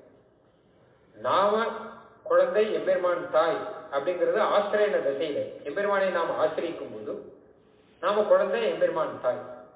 எம்பெருமானை அனுபவிக்கும் போது நாம தாய், எம்பெருமான் குழந்தை. அப்ப அந்த குழந்தையை விட்டு பிரிஞ்சு நம்மளால இருக்க முடியாது அப்படிங்கிற மாதிரி ஆயிடும் அப்படின்னு அழகா உதாரணங்கள்லாம் கொடுத்தது. ஆக நந்துதலில்லா நல்விளக்காகி அந்தமில் அமுத ஆழியாய் நிற்றி, அந்தமில்லாத அமுத ஆழியாக ஆனந்த சுரூபமாக இங்கே எம்பெருமான் சேவை சாதிக்கிறான். அதைத்தான் உபரிடத்தில் எல்லாம் சொல்லிக் கொண்டிருக்கு. இதுதான் பிரம்மா அப்படின்னு சொல்றாரு. அதுக்கப்புறம் இந்த பிரம்மத்தை பற்றி முக்கியமாக தெரிந்து கொள்ள வேண்டிய இன்னொரு விஷயம், அதை சொல்லி இன்னைக்கு முடிச்சிட போறேன். ஏன்னா சகல வஸ்துகளை காட்டிலும் விலட்சணமானது ஸ்வேதர சமஸ்த வஸ்து விலட்சணானந்த ஞானானந்தைக ஸ்வரூபா அப்படின்னு கத்தியத்திலே சாதிக்கிறார். சகல வஸ்துகளை காட்டிலும் பிரம்மமானது விலட்சணமானதுன்னா வித்தியாசமானதுன்னு அர்த்தம். நாம எத்தனை வஸ்துக்கள் லோகத்துல பாக்குறோமோ அதுல எதுவா இருக்கும் பிரம்ம அப்படின்னு ஒண்ணு சொன்னாதான் நமக்கு புரியும். நம்ம என்னதான் பிரம்மத்தை பத்தி இத்தனையும் சொன்ன முடியும் இருந்தா கூட நமக்கு புரியாது. என்ன கஷ்டம் ஏன்னு கேட்டா, இது பரோட்சம்னு பேர். கண்ணுக்கு காட்ட முடியாது, ஓரளவு தான் புரிஞ்சுக்க முடியும். அப்ப இன்னும் நல்லா புரிஞ்சுக்க முடியாது ஒண்ணு பண்ணுங்க, ஒண்ணு சொல்லுங்களேன் அப்படின்னா என்ன கேட்டா, ஏதாவது ஒண்ணு காமிச்சு இது போல பிரம்மம் இருக்கும் அப்படின்னு சொன்னா நம்ம ஓரளவு புரிஞ்சுக்கலாம் முடியும். ஒருத்தனுக்கு பிறவி குருடன், கண்ணு தெரியாது, பிறவியிலிருந்தே தெரியாது. ஆனா அவனுக்கு ஏதோ ஒரு ரீதியில வைத்தியங்கள்லாம் பண்ணி கண்ணு வர வச்சான்னு வச்சுக்கோங்க. அவனுக்கு ரொம்ப நாளா ஒரு ஆசை, சூரியன்னா என்ன அப்படின்னு. ஏன்னா எல்லாரும் சூரியனை பத்தி நிறைய சொல்லியிருக்காங்க. சூரியன் இருக்கிறதா, சூரியனுக்கு ஜெகச்சக்ஷுன்னு பேர். லோகத்துக்கெல்லாம் சக்ஷுஷவன், கண் அவன், அவன் மூலமாகத்தான் நாமெல்லாம் பார்க்கிறோம் அப்படின்னு சூரியனை பத்தி ரொம்ப ரொம்ப பிரகாசமா இருப்பான் அப்படின்லாம் சொல்லி வச்சிருக்கான். இவருக்கு அதெல்லாம் தெரியல, அதெல்லாம் ஒன்றும் புரியல. கண் இல்லாதவனுக்கு சூரியனை பத்தி என்ன சொன்னா என்ன புரியும்? பிரகாசமா இருப்பான் அப்படின்னு சொன்னா புரியுமா? ஏதோ காத்தால பார்த்தா வெயில் அடிக்கிறது, சாயங்காலம் வெயில் அடிக்கல, ஏதோ தெரியுது. சூரியன் தான் என்ன, சூரியனை பார்க்கணும்னு தான். அதுதான் இவனுக்கு லட்சியம். இவனுக்கு மெதுவா கண் டாக்டர் ஆனவர் அப்படியே மெதுவா கண்ணெல்லாம் வர வச்சு, மெதுவா கண்ணை திறங்கோ அப்படின்னா, நான் திறக்கிறேன் டாக்டர், எனக்கு முதல்ல சூரியனை பார்க்கணும் அப்படின்னு டாக்டர் சொன்னா, காரியத்தை கெடுத்துறாதுங்கோ, ஆபரேஷன் ஆகி முதல்ல கண்ணை தகச்சு சூரியனை பார்த்தா கண்ணு போடும். கொஞ்சம் கொஞ்சமா தான் பார்க்கணும், முதல்ல சின்ன விளக்க பார்க்கணும், அப்படிதான் பார்க்கணும். இல்ல எனக்கு ரொம்ப நாள ஆசை சூரியனை பார்க்கணும், அவ்வளவுதானே, ஒன்றும் கஷ்டம் இல்லை. உங்களுக்கு கண்ணு கட்ட அவிழ்த்த உடனே மெதுவா பாருங்க, எதிர்க்க மெழுகுவர்த்தி இருக்கும் பாருங்கன்னா அதை பார்த்தான். இந்த பார்த்தாங்க இல்லையா, இந்த மெழுகுவர்த்தி போல இருக்கிறவன் தான் சூரியன். இங்க ஒரு மெழுகுவர்த்தி இருக்கும் இல்லையோ, இதே இடத்துல 1 கோடி மெழுகுவர்த்தி இருக்குன்னு வச்சுக்கோங்க, அப்ப எப்படி இருக்கும்? அதுதான் சூரியன். அவ்வளவு பிரகாசமானவன், ஆகாசத்துல இருக்கக்கூடியவன் அப்படின்னு ஓரளவு புரிய வைக்கலாம். கண்ணு தெரியாதவனுக்கு கூட ஒரு கண்ணை கொடுத்து சூரியனை எப்படி புரிய வைக்க முடியும்னா, மெழுகுவர்த்தியை காமிச்சு புரிய வைக்க முடியும். இந்த மெழுகுவர்த்தி மாதிரி இருக்கக்கூடியவன் சூரியன் அப்படின்னு புரிய வைக்க முடியும் இல்லையோ, அந்த மாதிரி ஏதாவது ஒண்ணு காமிச்சு எங்களுக்கு பிரம்மத்தை புரிய வைக்கல, எந்த மாதிரி இருக்கும் அப்படின்னு. நீங்க என்னவோ சொல்லுங்க, சத்திய ஸ்வரூபம், ஞான ஸ்வரூபம், அனந்த ஸ்வரூபம், ஆனந்த ஸ்வரூபம் என்னவோ சொல்றீங்களே, ஏதாவது காமிச்சு சொல்லுங்களேன், இது மாதிரிதான் பிரம்மம் இருக்கும் அப்படின்னு சொல்லுங்களேன் அப்படின்னா, அந்த வேதம் உபநிஷத்து என்ன பண்றதுன்னு கேட்டா ரொம்ப அழகா ஒரு விஷயம் சொல்றது. பிரம்மத்தை அப்படிலாம் காமிக்கு உபமானத்தை காமிச்சு சொல்ல முடியாதுப்பா. ஏன்னா பிரம்மம் இது மாதிரி இருக்கும் சொல்ல முடியாது. ஏன்னா எது மாதிரியுமே இருக்காது, அது எல்லாத்த காட்டிலும் வித்தியாசமானது. உதாரணமாக இப்போ ஒரு பாறாங்கல் இருக்குன்னு வச்சுக்கோங்க, பாறாங்கல்ல காமிச்சு இந்த கல்லு மாதிரி பிரம்மம் இருக்குன்னு சொல்லலாமா? என்ன அநியாயம். கல்லு அச்சேதனம், ஞானமே கிடையாது, பிரம்மத்துக்கு ஞானம் இருக்கு. இல்ல ஒரு மரம் மாதிரி பிரம்மன் சொல்ல முடியுமா? இல்ல ஒரு நதி மாதிரி பிரம்மன் சொல்ல முடியுமா? இல்ல அச்சேதன வஸ்துக்கள்லாம் விட்டு சேத்தன வஸ்து எடுத்துக்கும். சேத்தன வஸ்து மாதிரி பிரம்மா, அதாவது ஜீவாத்மா பொருள். அந்த ஜீவாத்மா நீ இருக்கியோ உன்ன மாதிரி தான் பிரம்மன் ஒருத்தர் இருக்கார் அப்படின்னு சொன்னா அது என்ன அநியாயம்? ஏன்னு கேட்டா நாம இவ்வளவு மோசமானவர்கள். நமக்கு இருக்கிற ஞானம் என்ன, சக்தி என்ன, இதெல்லாம் எந்த ரீதியில செய்தி? அப்புறம் உபனிஷத்து என்ன பண்றதுன்னு கேட்டா இதெல்லாம் எதை சொன்னாலுமே தப்புதான். அதனால உபனிஷத்து வேடிக்கையா என்ன பண்ணிட்டுன்னு கேட்டான்னா இந்த அச்சேதன வஸ்துக்களை எல்லாம் எடுத்து காமித்து பிரம்மங்கிறது இந்த அச்சேதன வஸ்துவாக இருக்காது, அச்சேதன வஸ்துவை காட்டிலும் வேறாக இருக்கும். பிரம்மங்கிறது ஜீவாத்மா மாதிரி இருக்காது, ஜீவாத்மாவை காட்டிலும் வேறாக இருக்கும் அப்படின்னு என்னென்ன வஸ்துக்கள் இருக்கோ நீ லோகத்துல என்ன பார்க்கறியோ இதெல்லாம் காட்டிலும் விலட்சணமாக, இதெல்லாம் காட்டிலும் வித்தியாசமாக, சர்வஜனாக, சர்வசக்தியாக, சகல கல்யாண குணங்களோட கூடியவனாக பிரம்மங்கிறது இருக்கு அப்படின்னு சொல்றது. எப்போ உதாரணம் நேர் உதாரணம் காட்ட முடியாதோ அப்போ வெத்திரேக உதாரணம் சொல்லணும். விருத்த உதாரணம் ஒண்ணு காமிக்கணும். காமிச்சு அது மாதிரி இருக்காது, அது மாதிரி இருக்காது அப்படின்னு. இப்ப இடத்துல நேத்தின்னு ஒரு வாக்கியம் இருக்கு. இப்படி இருக்காது, இப்படி இருக்காது, இப்படி இருக்காதுன்னு சொல்லியே பிரம்மத்தை புரிய வைக்கிறது. கடைசியில நம்ம என்ன புரிஞ்சுக்கிறோம் அப்படின்னு கேட்டானா நம்ம லோகத்துல என்னென்ன வஸ்துக்கள் பார்க்கிறோமோ இது எல்லாவற்றை காட்டிலும் முற்றிலும் விலட்சணமாக சர்வஜனாக சர்வசக்தியாக பிரம்மம் இருக்கு அப்படின்னு நாம புரிஞ்சுக்கணும். இப்படிதான் பிரம்மத்தை புரிஞ்சு வைக்க முடியும். அதனாலே பிரம்மத்தை பற்றி நாம் தெரிந்து கொள்வதில் முக்கியமானது என்னன்னு கேட்டா தப்பி தவறி கூட நம்மள மாதிரி பிரம்மன் நினைச்சிடக்கூடாது. ஏன்னா நிறைய பேர் என்ன நினைச்சுட்டு இருக்கா அப்படின்னு கேட்டா தேவர்களே ஒருத்தர் தான் பரமாத்மா நாராயணன் நினைச்சுட்டு இருக்கா. இது ரொம்ப அநியாயம். தேவர்கள் ஒருத்தர் இல்ல சுவாமி, எப்படி ஆக முடியும்? தேவர்களுக்கெல்லாம் பரமாத்மா கிட்டேந்து ஞான சக்தியை வாங்கிட்டு இருக்கார். அவர்கள் ஒருத்தர் கிடையாது, விலட்சணமானவர். அதான் மனிதர்க்கு தேவர் போல தேவர்க்கும் தேவாவோங்கிறார் சுவாமி நம்மாழ்வார். அதாவது என்ன கேட்டா ஒரு உதாரணம் சொல்றேன். ஒரு சாக்கடையில ஒரு புழு நெளிஞ்சின்னு இருக்கு அப்படின்னு வச்சுக்கோங்க. அந்த புழுவை பார்த்து இந்த புழுவை போலதான் மனுஷன் அப்படின்னு சொன்னா நம்ம ஒத்து போவோம். ஏன்னு கேட்டா புழுவுக்கும் தான், அதுவும் ஜீவி தானே, அதுக்கும் ஜீவி, அதுக்கும் ஒரு ஞானம் இருக்கு, அதுக்கும் ஒரு ஆகாரம் இருக்கு, அதுக்கும் ஒரு சக்தி இருக்கு, எல்லாம் இருக்கு. நமக்கும் ஞானம் இருக்கு, சக்தி இருக்கு, ஆகாரம் இருக்கு, எல்லாம் இருக்கு. அதுக்கும் ஒரு சரீரம் இருக்கு, நமக்கும் ஒரு சரீரம் இருக்கு, எல்லாம் இருக்கு. அப்ப சாக்கடையில நெளியிற புழுவை போலதான் மனுஷன் அப்படின்னு சொன்னா நம்ம ஒரு நாளும் ஒத்துக்க மாட்டோம். புழுவுக்கும் நாயக்கும் எவ்வளவு வித்தியாசம் இருக்கு அப்படின்னு சொல்ற முடியும். அந்த மாதிரிதான் ஒரு விதத்துல பார்த்தா மனுஷனும் புழுதான். பூமியில நெளியிற புழுவ சாக்கடையில நெளியிற புழு மாதிரி தேவர்கள்ல ஆகாசத்தையும் பாக்குறாலாம், பூமியில நெளியிற புழுவ நம்மள நினைக்கிறான். எப்படி புழு வேற மனுஷன் வேறையோ, புழுவுக்கும் மனுஷனுக்கும் எத்தனை வித்தியாசம் உண்டோ அத்தனை வித்தியாசம் மனுஷனுக்கும் தேவர்களுக்கும் உண்டு. ஏன்னா தேவர்களை பொறுத்த வரைக்கும் நம்மளாம் புழுதான். அதே அளவு வித்தியாசம் தேவர்களுக்கும் பரமாத்மா பரபிரம்மத்துக்கும் உண்டு. ஏன்னா பரபிரம்மத்தை பொறுத்தவரை தேவர்கள் புழுவா நெளிவார்கள். எல்லாம் கர்மத்துக்கு வசப்பட்டவர்கள், இதான் விஷயம், வேற ஒண்ணும் இல்லை. மொத்த பேரும் கர்மத்துக்கு வசப்பட்டு நெளிந்து கொண்டிருக்கிறார்கள், புண்ணிய பாவத்துக்கு வசப்பட்டு. அதனால தானே இந்த சரீரம் நமக்கு வந்திருக்கு. நாம என்ன புழுவா இல்லையான்னு? புழுவா இருந்துட்டு தான் இப்ப வந்திருக்கோம். புழுவாக இருந்து, மிருகமாக இருந்து, பட்சியாக இருந்து, எல்லாமா இருந்துட்டு தான் இப்ப மனுஷால வந்திருக்கோம். நம்ம சரீரத்துக்குள்ளேயே புழு இருக்கு, அதுவும் இல்லைங்கிறது கிடையாது. நான் சொன்னது உள்ளுக்குள்ள புழு சேர்த்துதான் இருக்கு, இல்லைன்னு சொல்ல முடியாது. எல்லாமாக இருந்துட்டு தான் நம்ம வந்திருக்கோம். ஏன்னு கேட்டா எல்லாம் நம்ம கர்மத்துக்கு, நம்ம புண்ணிய பாபத்துக்கு ஏற்ற மாதிரி நமக்கு எல்லாம் கிடைக்கும். அதனால தேவனா இருந்தாலும் சரி, மனுஷனா இருந்தாலும் சரி, புழுவா இருந்தாலும் சரி, எல்லாரும் கர்மத்துக்கு புண்ணிய பாபத்துக்கு வசப்பட்டு இருக்கும் பொழுது புண்ணிய பாபத்துக்கு துளியும் வசப்படாமல் புண்ணிய பாபத்தை ஆள்பவனாக இருக்கான் ஒருத்தன், அவன் விலட்சணம் தானே, அவனுக்கு வித்தியாசமானவன் அப்படின்னு தானே சொல்லணும். அதனால்தான் உபனிஷத்து சொல்றது, நீங்க இப்படி நினைக்காதுங்கோ, நம்மளை மாதிரி நினைக்காதுங்கோ.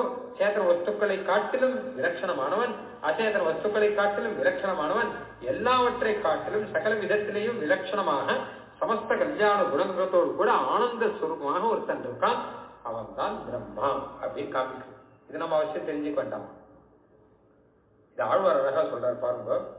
ஆனல்லன் பெண்ணல்லன் அல்லா அலியுமல்லன் காணலுமாக உளநல்லன் இல்லநல்லன் பேணுங்கால் பேணும் அப்படிங்கிற கோணை பெரிதுரைத்து எந்தை பெம்மானை கூறுதலே ஆழ்வாரே சொல்ற. இந்த எம்பெருமானை பற்றி சொல்றதுக்கு ரொம்ப கஷ்டமா இருக்கு. ஏன்னா எப்படி சொல்றது? யாரோ ஒரு ஆணை காமிச்சு இந்த மாதிரி தான் பெருமான் சொல்ல முடியாது. ஆணல்லன் இவன மாதிரி இல்லையே பெருமான், விலட்சணமா இருக்கானே. இல்ல ஒரு பெண்ணை காமித்து இந்த மாதிரி சொல்லணும் அப்படின்னு சொல்ல முடியலையே. ஆணல்லன் பெண்ணல்லன், அல்லன் அல்லன் சொல்லுவே தவிர இவனை மாதிரி இருக்கான்னு தப்பித்தவரை கூட யாரையும் காமிச்சு சொல்லிடாதுங்கோ. குறிப்பாக தேவர்களை காமிச்சு சொல்லவே கூடாது. இந்த பிரம்மா அப்படின்னா பிரம்மா சிவன் மாதிரி தானே விஷ்ணு அப்படின்னு சொன்னான்னா அதை போல பைத்தியக்காரத்தனை எதுவும் கிடையாது. ஹரியும் சிவனும் ஒண்ணுன்னு சொன்னா அது வேதத்துக்கு எதிரான விருத்தமான ஒரு வாதம், பார்க்கறதுக்கு சமரசமான வாதம் மாதிரி இருக்கும். இந்திரன் மாதிரி தானே அவரும் ஒரு தேவன் தானே அப்படின்னு நினைச்சால் புழுவும் நீயும் ஒண்ணுன்னு சொன்ன மாதிரி அர்த்தம். அதனால இல்லைன்னு தான் சொல்லணும். அதெல்லாம் ஆழ்வார் சொல்ற ஆணல்லன் பெண்ணல்லன் அல்லா வெளிமல்லன் காணலுமாக பார்க்கவும் முடியாதுப்பா அவனை உலகல்லன் இல்லநல்லன் என்ன சொல்ல கோணை பெரிதெடுத்து அவனை சொல்றதே கஷ்டமா இருக்கேங்க. எந்த பெம்மானை கூறுதலே சொல்றதே கஷ்டமா இருக்கே அவனை நான் எப்படி காமிச்சு சொல்வேன். கூறுதல் ஒன்றார் குடப்பு தவம்மாறை கூறுதலே மேவி குருகூர் சடகோபன் கூறின வந்தாதி. ஆனா குருகூர் சடகோபன் கூறினார், அதான் அழகான விஷயம். அவனை பத்தி சொல்ல முடியாது, ஆனா இவர் சொல்லிருக்க அப்படின்னு அழகா வருவாங்க. அந்த மாதிரி நம்மாழ்வாரை இன்னொரு இடத்துல சொல்ற இளன் இளன் எனனு மிகுநரை இளனே. இளன் இளன் இளன்னா சமமானவன் அர்த்தம். அவனுக்கு சமமானவன் யாரும் கிடையாது. மிகுநரை இளனே அவனை காட்டிலும் அதிகமானவனும் யாரும் கிடையாது. அப்ப அவனை நான் என்ன சொல்வேன், அவனுக்கு சமமானவன் யாராவது இருந்தா அவருக்கு அமைச்சு சொல்வேன். அதனால இப்ப எம்பெருமானை பத்தி நான் எப்படி சொல்லணும்னு கேட்டா தன்னொப்பார் இல்லப்பான் அவ்வளவுதான். தனக்கு சமமானவர் யாருமே இல்லாத ஒரே சுவாமி என்ன உயர், எனக்கு ஆத்மாவாக இருக்கக்கூடியவன், எனக்கு சுவாமியாக இருக்கக்கூடியவன் என் பெருமான். தத் சமஸ்டா வெதிகச்ச திஷ்யதேர் அவனுக்கு சமமானவனும் கிடையாது, அவனை விட உயர்ந்தவனும் கிடையாது, அவனே உயர்வர உயர்ந்தவன் அப்படின்னு அவ்வளவுதான் அவனை சொல்ல முடியும். இளநிலன் உயர் மிகுன ரயிலனே இளனது உடைய நிது என நினைவறியவன் இளநிடவிசும் விடை உருவின் அனருவினன். எல்லாம் இந்த வேதாந்த அர்த்தம் தான். இங்க திருவாய்மொழியிலே முதல் 20 பாசுரம் இருக்கும், அது மொத்தமும் வேதாந்த சீபாஷ்யத்தினுடைய அர்த்தம் தான் மொத்தம் எல்லாமே. ஆதோ சாரீரகார்த்த கிரமமிக விசதம் விம்சதிர் பக்தி சாக்ரா. முதல் 20 பாசுரங்களிலே சீபாஷ்யத்தினுடைய சாரத்தை நம்மாழ்வார் அருளி செய்தார். முதல்ல நம்மாழ்வார் தான் அருளி செய்தார், அப்புறம் தான் சீபாஷ்யம் வந்தது. ஆனா வியாசர் அருளிலே வேதாந்த சூத்திரத்தினுடைய சாரத்தை அருளி செய்தார். அதுலயும் பாருங்க உயர்வர உயர்நலங்கிறது முதல், அதுக்கப்புறம் வீடுவின் முற்றவும். அந்த உயர்வர உயர்நலத்துல முதல் 2 அத்தியாயத்தினுடைய அர்த்தம் இருக்கு. வீடுவின் முற்றவுல உபாயமும் பலனும் அவனைங்கிறது இருக்கு. முதல்ல உயர்வர உயர்நலத்துல சகல லோகத்தையும் சிருஷ்டித்து ரட்சித்து சம்பாதம் செய்வான் அவன், அவன் தான் அதிபதி, அவன் தான் ஆத்மா அப்படிங்கிற அர்த்தம் இருக்கு. இதுதான் திருவாய்மொழி. இதெல்லாம் ஒண்ணு கொண்டு சேர்ந்து இருக்க விடையாதான் உபய வேதாந்தன் பேர் வச்சிருக்கான். இது ரெண்டு வேதாந்தம் இல்லப்பா, ரெண்டும் சேர்ந்து ஒரே வேதாந்தம். உபய வேதாந்தம்னா என்ன அர்த்தம் கேட்டா ரெண்டும் சேர்ந்து ஒரே வேதாந்தம்னு அர்த்தம். 2 வேதாந்தம் அர்த்தம் நினைக்காது. உபயங்கிற பதம் இருக்குள்ள சம்ஸ்கிருத்துல ஜாக்கிரதையான பதம். 2ன்னு அர்த்தம் கிடையாது. 2 சேர்ந்து ஒன்னா இருந்தா அதுக்குதான் உபயம்னு பேர். அப்ப இது 2 சேர்ந்து ஒரே வேதாந்தம் அப்படி சொல்றது. அதோட உபய வேதாந்தாச்சாரியா 2 சேர்ந்து ஒரே விஷயத்தை தான் சொல்றது. அந்த ரீதியில இன்னைக்கு உயர்வர உயர்நலம் உடையவன் அப்படின்னு சொல்லக்கூடிய பரபிரம்மமானவன் எம்பெருமான் சிவன் நாராயணன். அந்த பிரம்மம்னா என்ன, அந்த பிரம்மத்தினுடைய லட்சணம் என்ன, அந்த பிரம்மத்தை நாம் எப்படி வேதத்தினாலே தெரிந்து கொள்ள முடியும், அந்த பிரம்மத்தை ஏன் தெரிந்து கொள்ள வேணும்னா ஆனந்த சுரூபமாக இருக்கிறபடினாலே அவனை தெரிந்து கொள்ள வேணும். அது மட்டுமல்லாமல் பிரம்மத்தை பற்றி முக்கியமாக சகல சேதனா சேதனங்களை காட்டிலும் விலட்சணமானவன், வேறுபட்டு நிற்கக்கூடியவன், தேவாதி தேவனாக இருக்கக்கூடியவன் எம்பெருமான் என்பதை சிவாஷ்யத்திலே இந்த முதல் அத்தியாயத்தில் ஆரம்பத்தில் சில அதிகரணங்களிலே ஆச்சரியமாக சாதிக்கிறார். அதுக்கப்புறம் பகவான் காரணமாக இருக்கான், ஜெகத்தை எல்லாம் சிருஷ்டிக்கிறான், காரணமானவன் அப்படிங்கிறத வேதத்துல பல இடத்துல சொல்றான். அதை பற்றியான விஷயத்தை எப்படி காரணம் அப்படிங்கிற விஷயத்தை நன்றாக புரியும்படியாக நாம் நாளைக்கு பார்க்கலாம். ஸ்ரீமதே ராமானுஜாய நமஹ. கவிதார்க்கிக சிம்ஹாய கல்யாண குணசாலினே ஸ்ரீமதே வெங்கடேசாய வேதாந்த குரவே நமஹ. தஸ்மை ராமானுஜார்யாய நமः பரமயோகினே यश्रुतिस्मृतिसूत्राणामन्तर्जनमशीसमते प्रपद्ये प्रणवाकारं भाष्यं रङ्गमिवापरं परस्य ब्रह्मणो यत्र शेषित्वं स्फुटमीक्ष्यते जयति यतिराजसूक्तिः जयति मुकुन्दस्य पादुकायुगली तदुभयधनास्त्रिवेदीमवन्ध्ययन्तो जयन्ति भुवि सन्तः शिवते देवनाथदाचार्य महादेशिकाय नमः श्रीमते निगमान्त महादेशिकाय नमः श्रीमते भगवद्रामानुजाय नमः श्रियै नमः श्रीधराय नमः।